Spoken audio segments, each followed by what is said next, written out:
అన్న మీరు ఇన్ని మాటలు చెప్తున్నారు.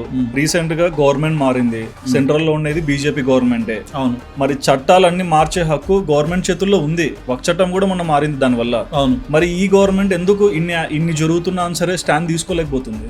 మంచి ప్రశ్న అన్న. మీరు అడిగినట్టే చాలా మంది మేధావులు కూడా నాకు తెలిసి యూట్యూబ్ కామెంట్స్ లో అడుగుతారు, ఉన్నది మీ గవర్నమెంటే కదా, మీరు 1 నేషన్ 1 ట్యాక్స్ అంటున్నారు, 1 నేషన్ 1 ఎలక్షన్ అంటున్నారు, 1 నేషన్ 1 రేషన్ అంటున్నారు, అట్లా ఒక గోరక్ష యాక్ట్ చేయొచ్చు కదా అని చాలా మంది మేధావులు కామెంట్స్లో కూడా అడుగుతారు. మంచి ప్రశ్నే. కానీ చట్టాలు చేసేటటువంటి హక్కు రాష్ట్ర ప్రభుత్వానికి ఉంది.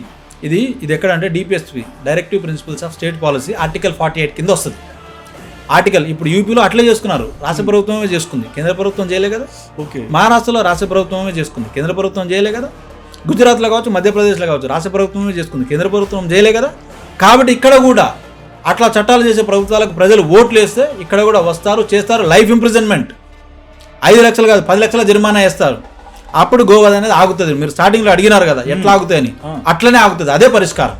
హౌస్ లాటరింగ్ లీగల్ అని చెప్తారు, ఎవరన్నా అక్కడ చేస్తున్నా సరే మాకు రైట్ ఉంది, మా దగ్గర పర్మిషన్ ఉందని చెప్తారు. మరి అదెలా చేయగలుగుతున్నారు అన్న? చట్టంలో ఉన్నటువంటి లూప్ హోల్స్ని వాడుకొని చేస్తారు. బేసిక్గా ఉన్న ఒక చట్టం ఏంటంటే, ఒకవేళ మీరు ఈ కౌ స్లాటర్ చేయాలంటే మీరు ఏంటంటే వెటర్నరీ డాక్టర్ యొక్క అప్రూవల్ అంటే సర్టిఫికేషన్ తీసుకోవాలి.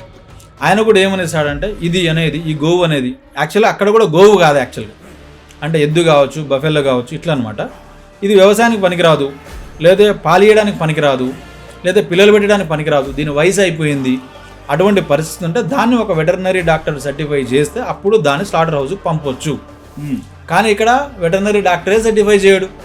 బక్రీద్ ముందల ఎన్ని కంప్లైంట్స్, 100ల కొద్ది కంప్లైంట్స్. ఏ వెటర్నరీ డాక్టర్ సర్టిఫై చేసారు? ఈ ప్రభుత్వం పట్టించుకుందా?